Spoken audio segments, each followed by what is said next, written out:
Bonjour, je vous retrouve aujourd'hui avec une recette pour faire sa mayonnaise maison. C'est tellement facile et tellement rapide à faire que ce serait triste de s'en priver. Et puis il faut savoir aussi que si on la fait maison, la mayonnaise ne contient ni colorant, ni sucre, ni conservateur. Donc c'est beaucoup plus simple pour la santé. C'est parti pour la première recette. Pour réaliser cette recette, nous aurons besoin d'un œuf en entier, de l'huile de tournesol. Je n'utilise pas de l'huile de tournesol bio parce que je trouve qu'elle a un goût trop fort. Si vous voulez la faire en bio, votre mayonnaise, vous pouvez utiliser aussi de l'huile de colza. Il faudra du sel, du poivre. Moi, ma petite touche, c'est un petit peu de curry. Et puis, ça, je vous expliquerai, c'est pour après. Ça, c'est au niveau des ingrédients. Au niveau des ustensiles, il vous faudra un mixeur plongeur, donc que j'ai ici, et un bocal en verre. Le plus facile, c'est de le faire directement dans le bocal en verre. Ici, je vous livre ma petite astuce. Donc, veillez juste à ce que votre mixeur plongeur rentre dans votre bocal en verre. Ça vous fera moins de vaisselle. Ça vous permettra de le conserver de conserver votre mayonnaise directement au frigo. C'est beaucoup plus facile et écologique. Donc, si vous avez des vieux bocaux, vérifiez que donc votre mixeur plongeur rentre dedans pour les garder, les récupérer et pour les utiliser pour vos mayonnaises.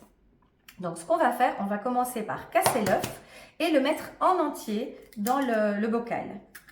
Voilà, donc je prends tout l'œuf. Et j'allais oublier, dans les ingrédients, il vous faudra aussi de la moutarde. Alors, soit vous utilisez de la moutarde, mais vous pouvez aussi utiliser du vinaigre. C'est comme vous préférez. Donc, dans le bocal, je casse mon œuf en entier. Donc, je mets le jaune et le blanc. On va rajouter une pointe de cuillère à soupe de moutarde. Donc, je mets plus ou moins ceci. Voilà. Ça, je vais déposer dans le couvercle pour réutiliser après. Ensuite, on va mettre du sel. Voilà.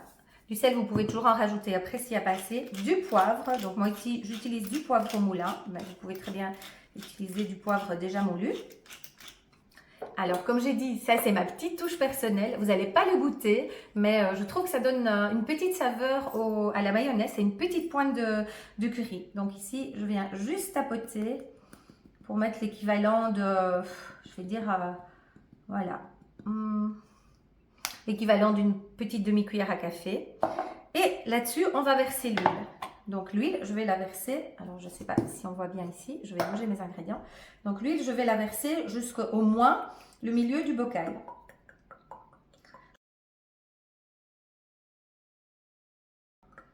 Donc je vous montre. J'ai mis la moitié d'huile. Donc la mayonnaise, c'est très très simple, très rapide à réaliser. On branche son mixeur plongeur, on met dans le bocal et on met en route. Et alors là, c'est très important, vous ne bougez pas. Donc vous laissez vraiment votre mixeur plongeur dedans jusqu'au moment où la mayonnaise prend. Et c'est seulement quand elle va prendre que vous allez, voilà, à la rigueur, émulser le restant d'huile qui restera avec l'œuf. Donc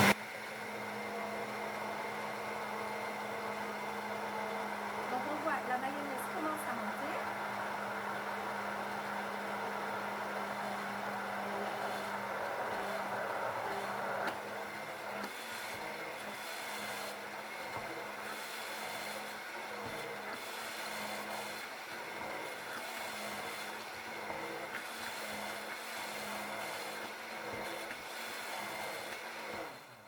Et voilà, la mayonnaise, elle est prête à l'emploi. Alors, si vous le désirez, maintenant, vous pouvez rajouter un peu d'huile. Il n'y a aucun souci à ça. Si vous désirez avoir un peu plus de mayonnaise, parce que vous voyez que mon pot, ici, il est aux 3/4 plein. Mais quand je vais enlever mon plongeur, enfin mon mixeur plongeur, vous allez voir qu'il y a quand même une partie qui va tomber. Donc, c'est ici que j'ai récupéré ma cuillère à soupe. Gratter le surplus de mayonnaise. Voilà. Donc, votre mayonnaise est faite. Vous allez voir qu'il se peut qu'elle soit un petit peu liquide.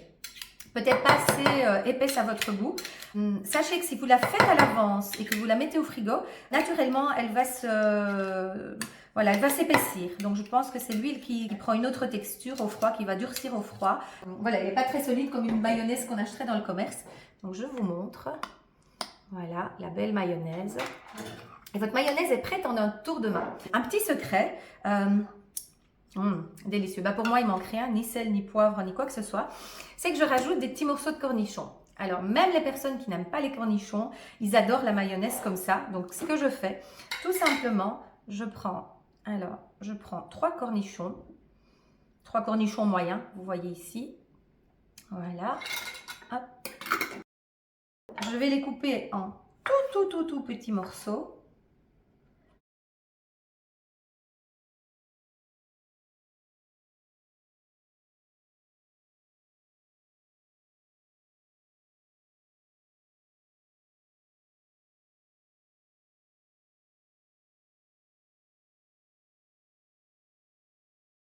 Je recoupe en petits morceaux tout simplement comme ceci, en repassant mon couteau sur les petits morceaux que j'ai coupés. Parce qu'au plus fin c'est, au plus subtil c'est en bouche. Et c'est ça qui donne vraiment une très bonne saveur. Voilà, après vous faites l'épaisseur que vous voulez, mais moi j'aime bien quand c'est assez fin. Voilà, je vais les faire glisser dans mon pot de mayonnaise. Hop, on va récupérer ici. Alors ici, je garde ma lame tout simplement pour pouvoir entrer dans mon pot de mayonnaise. Bon, j'en mets à côté aussi, mais c'est pas grave, on va tout ramasser.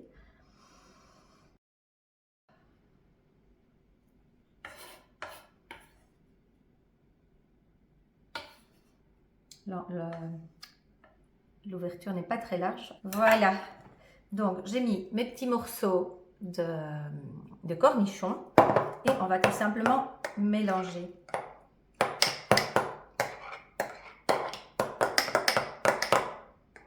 Voilà. Hop. Donc maintenant, la mayonnaise, elle est prête pour aller au frigo. Vous n'avez qu'à refermer votre pot. Et le tour est joué. Et vous avez toujours de la mayonnaise fraîche à la maison. Ça se conserve en moyenne, je dirais une bonne semaine. Si elle est au frais, il n'y a aucun souci. Et puis, c'est beaucoup plus économique. Et puis, au moins, vous savez ce qu'il y a dedans. Je vous souhaite une bonne dégustation. Voilà, notre mayonnaise est terminée. Donc, elle va déjà être goûtée, dégustée aujourd'hui. C'est quelque chose que je fais très régulièrement. Sachez que la recette que j'ai fait au début, avant de mettre les cornichons, c'est vraiment une recette de base. Donc, c'est une recette que vous pouvez assaisonner, je vais dire, à toutes les sauces. Si vous souhaitez faire une aioli, vous mettez simplement une petite gousse d'ail au moment où vous allez mixer. Donc, vous mettez votre fentier. La recette de base, c'est toujours le fentier. Donc, de l'huile, du sel, du poivre, de la moutarde. Et puis je pensais, ah oui, une petite pointe de curry. Donc, si vous souhaitez donc l'aioli, vous mettez simplement la gousse d'ail en même temps et vous mixez le tout. Par contre, ce que je préconise, c'est déjà de la précouper un petit peu en morceaux pour éviter simplement qu'il y ait un petit morceau qui s'échappe et de se retrouver avec un gros morceau en bouche. Commencez d'abord par une moyenne gousse d'ail parce que ça peut très vite prendre du goût, quitte à la fois d'après mettre une plus grosse et vous voir comment ça résonne pour vous. Vous pouvez l'assaisonner avec de l'estragon, vous pouvez l'assaisonner mais comme vous voulez avec des jeunes oignons. Vraiment libre cours à votre imagination et au plus vous serez fantaisiste, au plus vous verrez que c'est chouette et que ça ouvre les goûts, ça ouvre des nouvelles saveurs. Donc franchement n'hésitez pas et n'hésitez pas à partager en commentaire. Donc si vous souhaitez suivre les autres recettes pour mes prochaines mayonnaises, puisque je vous expliquerai différentes manières de les préparer, n'hésitez pas à liker et à vous abonner. Donc je vous dis à très vite pour une prochaine mayonnaise. Salut!